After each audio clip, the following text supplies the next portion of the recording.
కాదు, 5 కోట్ల ప్రజల యొక్క భవిష్యత్తు కోసం నేను ఇచ్చిన పిలుపుని మీ అందరికీ తెలియజేస్తున్నా. ఒక్కసారి మీరందరూ కూడా నెమరేసుకోవాల్సిన అవసరం ఉంది. 97లో మనకు ఆర్థిక సంస్కరణలు వచ్చాయి. ఒకప్పుడైతే రోడ్లు కూడా సరిలేని పరిస్థితిలో మనం అందరం అవస్థపడేవాళ్ళం. ఆ ఆర్థిక సంస్కరణలు అందిపుచ్చుకున్న పార్టీ తెలుగుదేశం పార్టీ.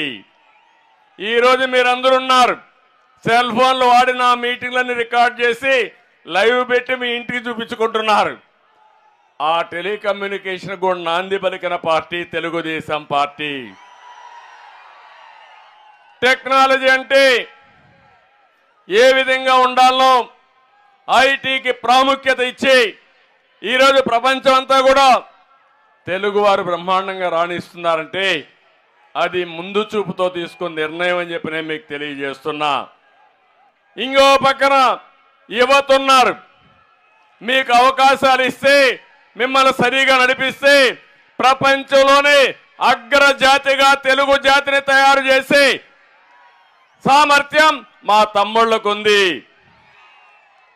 అలాంటి ఈ రాష్ట్రంలో తెలుగు జాతి మీరు చూస్తే ఈరోజు హైదరాబాద్ ఉంది. అడుగడుగున నా ప్రగాఢ ముద్ర కనపడుస్తుంది. హైదరాబాద్ లో ఎవ్వరూ కాదనలేరు. అది నాకు గర్వకారణం. తెలుగు జాతి కోసం నేను ఆ రోజు కష్టపడ్డాను. దాని ఫలితాలు ఈరోజు ప్రజలు అనుభవించే పరిస్థితికి వచ్చారు. ఐటీ చేసిన వాళ్ళు ప్రపంచం అంతా వెళ్ళారు.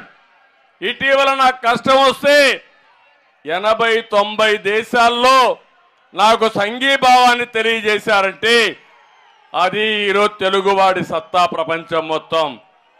కానీ ఇక్కడ మాత్రం ఆంధ్రప్రదేశ్ రాష్ట్రంలో ఒక విషయం మీరు గుర్తుపెట్టుకోవాలి. ఈ 5 సంవత్సరాల్లో ఎంత వెనుకబడిపోయామో ఒక్కసారి మీరు ఆలోచించుకోవాలి. అంటే ఈ ప్రభుత్వం రాతి యుగం వైపు నడిపిస్తా ఉంది. నేను అనుకున్నది మిమ్మల్ని స్వర్ణ యుగం వైపు నడిపించి మీ భవిష్యత్తు బంగారు భవిష్యత్తు చేయాలని, మీ పిల్లలు మీరు ఆనందంగా ఉండాలని నా కోరిక అని చెప్పి నేను మీకు తెలియజేస్తున్నా. అందుకే అడుగుతున్నా మిమ్మల్ని అందరినీ, రాతి యుగం వైపు పెడతారా అని అడుగుతున్నా.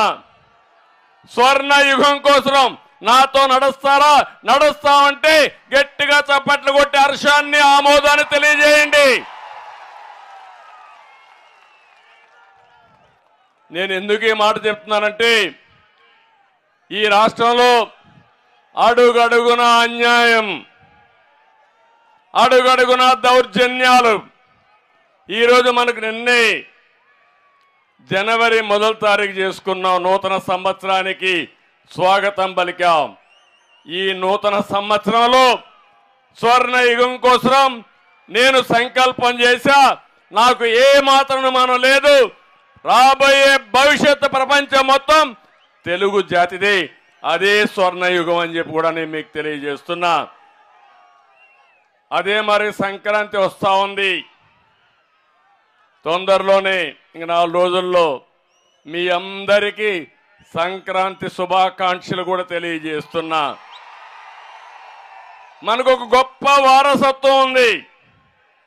సంక్రాంతి అంటే పెద్ద పండుగ. ఈ పెద్ద పండుగ రోజున మనం అందరం కూడా మంచి పంటలు వస్తాయి.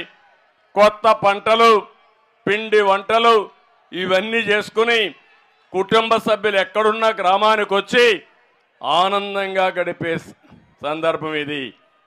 మన సాంప్రదాయంలో మన పెద్దల్ని ఒకసారి తలుచుకోవడం, వాళ్ళకు నివాళులు అర్పించడం, పశువులను కూడా పూజించడం.